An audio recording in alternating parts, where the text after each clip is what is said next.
Hi friends, ನಾನು ನಿಮ್ಮ ಮನೆ ಮಗಳು ಮೇರಿ. ನಾನಿವತ್ತು ಗೀ ರೈಸ್ ಮಾಡ್ತಾಯಿದ್ದೀನಿ. ಗೀ ರೈಸ್ ಮಾಡಲಿಕ್ಕೆ ನಾನು ಸ್ಟವ್ ಆನ್ ಮಾಡಿ ಪಾತ್ರೆ ಇಟ್ಕೊಂಡಿದ್ದೀನಿ. ಪಾತ್ರೆ ಕಾಯ್ದಿದೆ, ಆಯಿಲ್ ಹಾಕ್ಕೊಂಡಿದ್ದೀನಿ. ಆಯಿಲ್ ಕಾಯ್ತಾ ಇದೆ. ನಾನಿವಾಗ ಅದಕ್ಕೆ ಪಲಾವ್ ಎಲೆ, 2 ಮೊಗ್ಗು, ಸ್ವಲ್ಪ ಅರ್ಧ ಇಂಚಷ್ಟು ಚಕ್ಕೆ, 2 ಲವಂಗ, 2 ಏಲಕ್ಕಿಯನ್ನು ಹಾಕ್ಕೊಂಡು ಫ್ರೈ ಮಾಡ್ಕೊಳ್ತಾ ಇದ್ದೀನಿ. ಈಗ ಸ್ವಲ್ಪ ಸಾಸಿವೆ, ಸ್ವಲ್ಪ ಜೀರವನ್ನು ಆ್ಯಡ್ ಮಾಡ್ಕೊಳ್ಳೋಣ. ಹಾಗೆ ನಾನು ಗೋಡಂಬಿಯನ್ನು ಹಾಕ್ಕೊಳ್ತಾ ಇದ್ದೀನಿ. ನಾನಿಲ್ಲಿ 10 ರಿಂದ 12 ಈರುಳ್ಳಿ ತೊಗೊಂಡಿದ್ದೀನಿ. ಆಲ್ಮೋಸ್ಟ್ ನಾವು ಮಾಡ್ತಿರೋಂಥದ್ದು 12 to 15 ಮೆಂಬರ್ಸ್ ಗೀ ರೈಸು.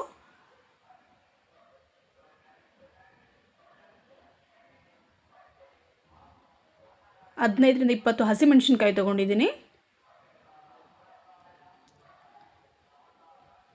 ಈಗ ನಾನು ಮೊಳಕೆ ಬಂದು ಇಟ್ಕೊಂಡಿರೋಂಥ ಬಟಾಣಿಯನ್ನು ಯೂಸ್ ಮಾಡ್ತಾ ಇದ್ದೀನಿ. ಇಲ್ಲಿ ಎಲ್ಲ ಚೆನ್ನಾಗಿ ಮಿಕ್ಸ್ ಆಗಲಿ, ಒಳ್ಳೆ ಫ್ರೈ ಕೊಡೋಣ. ಒಳ್ಳೆ ಫ್ರೈ ಆಗಲಿ, ಒಳ್ಳೆ ಮಿಕ್ಸ್ ಕೊಡುವ. ಫ್ರೈ ಆಗಿದೆ. ಈಗ ಸಾಲ್ಟನ್ನು ಆ್ಯಡ್ ಮಾಡ್ಕೊಳ್ಳೋಣ.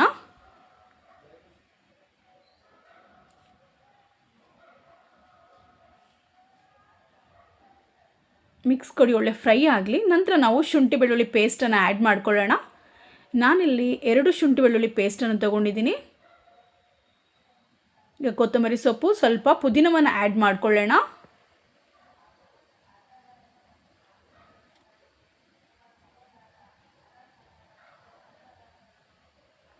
ಈಗ ನಾವು 1/4 ಲೀಟ್ರ್ ಅಥವಾ ಅರ್ಧ ಲೀಟ್ರ್ ಮೊಸರನ್ನ ಯೂಸ್ ಮಾಡೋಣ. ನಾನಿಲ್ಲಿ 1/4 ಲೀಟ್ರ್ ಯೂಸ್ ಮಾಡ್ತಾ ಇದ್ದೀನಿ ಮೊಸರು, ಯಾಕಂದ್ರೆ ನಾನು ಹಾಲನ್ನು ಸಹ ಆ್ಯಡ್ ಮಾಡ್ಕೊಳ್ತೀನಿ. 1/4 ಲೀಟ್ರ್ ಮೊಸರು ತೊಗೊಂಡಿದ್ದೀನಿ. ಹಾಗೆ 1/2 ಲೀಟರ್ ಹಾಲನ್ನು ತೊಗೊಳ್ತೀನಿ.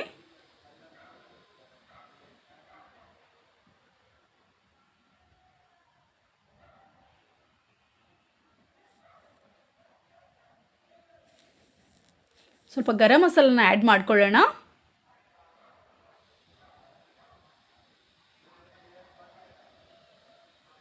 ಈಗ ನಾನು 5 ಗ್ಲಾಸ್ ಅಕ್ಕಿ ತಗೊಳ್ತಾ ಇದ್ದೀನಿ. 5 ಗ್ಲಾಸ್ಗೆ ನಾನು 12 ರಿಂದ 15 ಗ್ಲಾಸ್ ನೀರು ಹಾಕ್ಕೊಳ್ತಾ ಇದ್ದೀನಿ.